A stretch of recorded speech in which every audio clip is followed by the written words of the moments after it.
اعوذ باللہ من الشیطان الرجیم بسم اللہ الرحمن الرحیم الحمد للہ رب العالمین ثم الصلاۃ والسلام علی سید الانبیاء والمرسلین سیدنا و نبینا ابی القاسم محمد صلی اللہ علیہ وآلہ وسلم وعلی اہل بیتہ الطیبین الطاہرین المعصومین واللعنۃ دائمۃ علی اعدائہم ملعونین من یومنا ھذا الی قیام یوم الدین اما بعد فقد قال اللہ تبارک و تعالی فی کتابہ المجید بسم اللہ الرحمن الرحیم ان اللہ لا یحب کل مختال فخور۔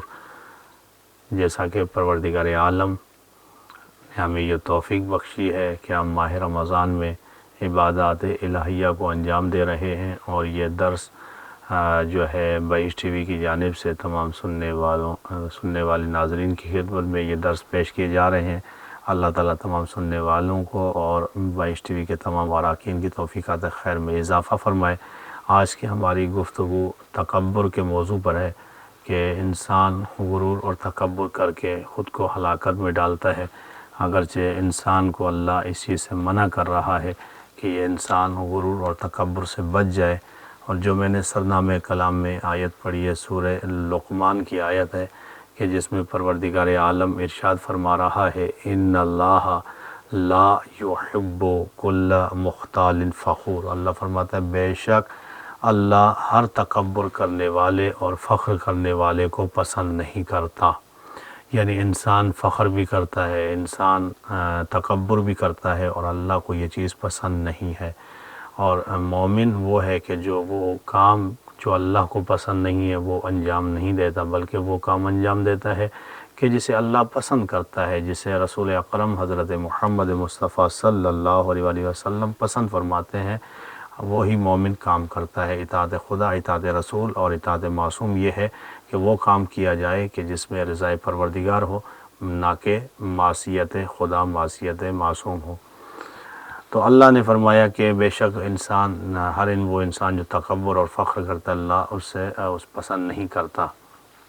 یعنی جو شخص تکبر کرتا ہے وہ دراصل اللہ کی بندگی کے مقام کو بھول جاتا ہے۔ وہ یہ نہیں سوچتا کہ یہ بندہ ہے نہ کہ خالق ہے۔ یہ تکبر اگر جچتا ہے کسی کو تو وہ خالق کائنات اللہ جل جلالہ کو ہی جچتا ہے، وہ تکبر کر سکتا ہے۔ اور اللہ کی صفات میں سے ایک صفت متکبر بھی ہے کہ وہ تکبر کرنے والا اللہ ہی ہے اور کوئی نہیں ہو سکتا۔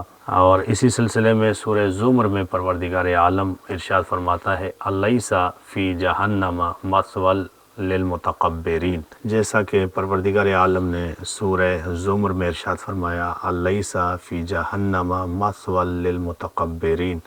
اللہ فرماتا ہے کیا جہنم متکبر لوگوں کا ٹھکانہ نہیں ہے؟ یعنی اللہ یہ کہنا چاہ رہا ہے کہ ہاں ٹھکانہ ہے جہنم ان لوگوں کا کہ جو لوگ تکبر کرتے ہیں، اور تکبر صرف اللہ کو ہی جچتا ہے، کسی اور کو نہیں جچتا۔ جو تکبر کرتے ہیں ان کا ٹھکانہ جہنم ہے۔ تکبر انسان کو اللہ سے دور کر دیتا ہے اور جہنم کے قریب کر دیتا ہے۔ اور زمین پر یعنی انسان جب اکڑ کر چلتا ہے تو اس چیز کو بھی پروردگار عالم نے سورہ اسراء میں انسان سے خطاب کرتے ہوئے اللہ نے منع کیا کہ اس طرح زمین پر اکڑ کے نہ چلو۔ اللہ فرماتا ہے وَلَا تَمْشِ فِي الْأَرْضِ مَرْحًا إِنَّكَ لَن تَخْرِقَ الْأَرْضَ۔ آگے فرماتا ہے وَلَن تَبْلُغَ الْجِبَالَ طُولًا۔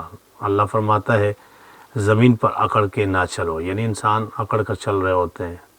یعنی آپ نے معاشرے میں دیکھا ہوگا کہ کچھ انسان زمینی خدا بن کر اس انداز میں چلتے ہیں کہ وہ متکبر محسوس ہوتے ہیں، اور نظر بھی آتا ہے کہ وہ تکبر کے ساتھ چل رہے ہیں۔ اللہ ان کے ساتھ ان سے خطاب کر کے فرما رہا ہے وَلَا تَمْشِ فِي الْأَرْضِ مَرْحًا إِنَّكَ لَن تَخْرِقَ الْأَرْضَ وَلَن تَبْلُغَ الْجِبَالَ طُولًا۔ اللہ فرماتا ہے کہ زمین پر اکڑ کے نہ چلو، نہ زمین کو پھاڑ سکتے ہو، نہ تم پہاڑوں کی بلندی تک پہنچ سکتے ہو۔ یعنی اللہ نے انسان کی اس کو بیان کیا کہ انسان کے اندر وہ طاقت ہی نہیں ہے، وہ قوت ہی نہیں ہے کہ جو کام اس کا ہے نہیں وہ کر رہا ہے۔ یعنی اللہ یہ بیان کر رہا ہے کہ نہ تو تم زمین کو پھاڑ سکتے ہو، نہ پہاڑوں تک پہنچ سکتے ہو۔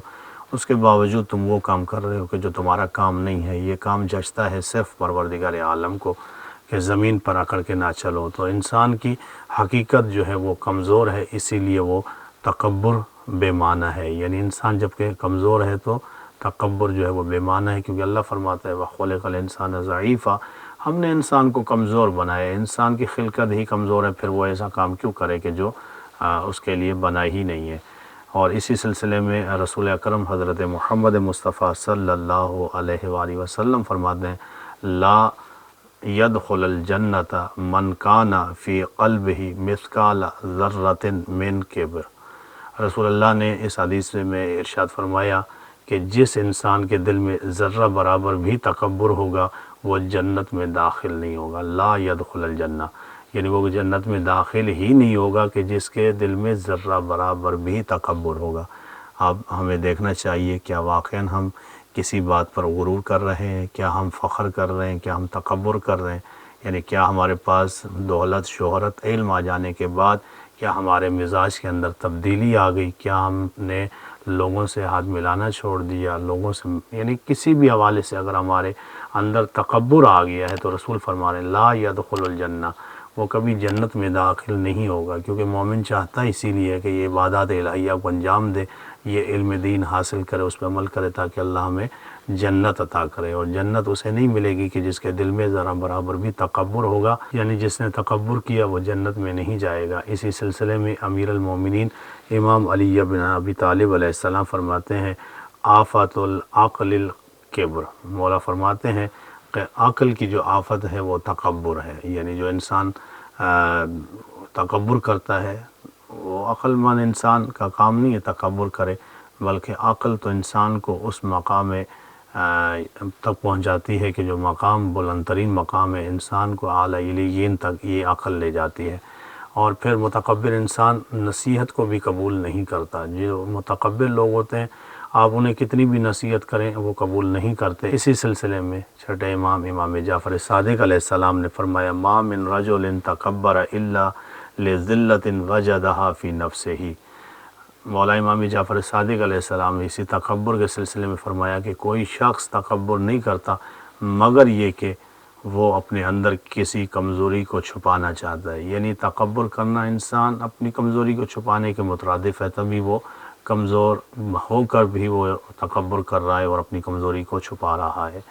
اور اسی طرح امیر المومنین اسی سلسلے میں فرماتے ہیں التکبر شراق ابلیس، مولا فرماتے ہیں تکبر جو ہے وہ شیطان کا ایک جال ہے، یہ جال شیطان کا ہے تکبر۔ اور شیطان جو ہے وہ ہے کہ جس نے یعنی اللہ نے جب تمام ملائکہ کو حکم دیا کہ آدم علیہ السلام کو سجدہ کرو تو سب نے سجدہ کیا الا ابلیس ابا واستکبر وکان من الکافرین، اور اس نے تکبر کیا اور وہ کافروں میں سے ہو گیا۔ تو یعنی یہ وہ جو ہے وہ سجدہ ہے آدم علیہ السلام کو وہ ملائکہ کر رہے ہیں، مگر ابلیس جو ہے وہ تکبر کی وجہ سے جو ہے وہ سجدہ نہیں کر رہا۔ جب شیطان کو حکم دیا گیا اور اس نے سجدے سے انکار کیا تو کیا کہا انا خیر منہ، میں اس سے بہتر ہوں، یعنی اس نے کہا کہ میں آدم علیہ السلام سے بہتر ہوں اس لیے میں سجدہ نہیں کر رہا۔ یعنی اسی تکبر کی وجہ سے وہ ہمیشہ کے لیے مردود اور لعنتی ہو گئے اور قیامت تک اس کے اوپر لعنت ہے۔ یہ تکبر جو انسان کرتا ہے وہ لعنتی بن جاتا ہے، مردود بن جاتا ہے۔ جو تکبر کرتا ہے وہ شیطان کے راستے پر چلتا ہے۔ اب یہ سوال بنتا ہے کہ یہ تو تکبر ہے، تو اسی تکبر کے سلسلے میں ایک واقعہ اس زمانے میں رسول اللہ کی خدمت میں ایک دولت مند شخص آتا ہے اور رسول اللہ کے پاس آ کر بیٹھ جاتا ہے۔ اسی اثنا میں ایک غریب صحابی جس کے کپڑے پھٹے پرانے تھے وہ بھی آ کر اس دولت مند شخص کے ساتھ بیٹھ جاتا ہے۔ جیسے ہی اس کے قریب وہ بیٹھتا ہے وہ غریب صحابی، تو وہ دولت مند شخص جو رسول کی خدمت میں بیٹھا اس نے اپنے کپڑوں کو سمیٹ لیا۔ اس منظر کو ہمارے پیارے نبی حضرت محمد مصطفیٰ صلی اللہ علیہ وسلم نے دیکھا تو ایک مرتبہ اس دولت مند شخص سے مخاطب ہو کر کے فرمایا، کہا کیا اس غریب نے تمہاری دولت کو چھین لیا؟ کیا اس کی غربت تمہارے ساتھ چمٹ گئی؟ تو اس نے کہا یا رسول اللہ نہ ہی اس کی غربت میرے ساتھ چمٹی نہ ہی میری دولت اس کے پاس چلی گئی۔ تو پھر رسول اللہ نے فرمایا کہ تم نے اپنے کپڑوں کو کیوں سمیٹا؟ تو اس نے کہا کہ میرے اندر جو نفس امارہ ہے وہ مجھے اس برائی کی طرف ابھارتا ہے، اور میں یہ عیب سمجھتا ہوں کہ میرے ساتھ کوئی غریب بیٹھے۔ تو جب یہ بات اس نے کہی تو اس نے کہا کہ اب میں اپنی اس غلطی کا ازالہ کرنا چاہتا ہوں، میں اپنی آدھی ملکیت آدھی دولت اس غریب صحابی کو دینا چاہتا ہوں۔ تو جیسے ہی اس نے یہ اعلان کیا وہ غریب صحابی کہنے لگا یا رسول اللہ میں اس سے وہ دولت اور وہ ملکیت نہیں لوں گا۔ اللہ کے رسول نے کہا اے میرے صحابی جب وہ خود دینا چاہتا ہے تم کیوں نہیں لینا چاہتے؟ تو اس نے کہا کہ جب اس کے پاس مال و دولت تھی اس نے مجھے حقارت کی نظر سے دیکھا، اپنے کپڑوں کو سمیٹ لیا، اگر یہ دولت میرے پاس آ گئی تو میں بھی اس کی طرح بن جاؤں گا، اسی لیے مجھے یہ دولت اور ملکیت نہیں چاہیے۔ تو اس واقعے سے کیا نتیجہ نکلتا ہے کہ ہم اگر اس میں آ جائیں کہ ہمارے پاس پیسہ ہے، دولت ہے، اچھے کپڑے ہیں، اور جن کے پاس نہیں ہے ہم انہیں حقیر جانیں اور تکبر کرنے لگیں، یہ تکبر نہ اللہ کو پسند ہے نہ اس کے رسول کو پسند ہے۔ اور اب اس کا علاج کیا ہے تکبر کا؟ تو اس کا علاج بھی اہل بیت علیہ السلام نے ہمیں بتایا ہے کہ تکبر سے بچنے کے لیے انسان کیا کرے۔ معصوم فرماتے ہیں کہ انسان اپنی حقیقت کو یاد کرے، انسان اپنی خلقت کو یاد کرے کہ پروردگار عالم نے ہمیں مٹی سے خلق کیا، اللہ نے ہمیں اس نجس نطفے سے خلق کیا ہے، کہ اپنی خلقت کو جب وہ یاد کرے گا تو وہ تکبر نہیں کرے گا۔ اور دوسرا فرمایا کہ وہ تواضع اختیار کرے۔ تیسرے نمبر پہ وہ غریبوں کے ساتھ بیٹھے۔ معصوم فرماتے ہیں کہ انسان اگر اپنے غرور تکبر اور فخر کو ختم کرنا چاہتے ہیں وہ زیادہ سے زیادہ غریبوں کے ساتھ وقت بسر کرے، غریبوں کے ساتھ اٹھے بیٹھے تو اس کا غرور ختم ہو جائے گا۔ اور غرور ختم کرنے کے لیے یہ بھی فرمایا کہ سلام میں پہل کرے، یعنی جب بھی کسی مسلمان کو دیکھے تو پہل کر کے سلام کرے، اس سے بھی غرور ختم ہو جاتا ہے۔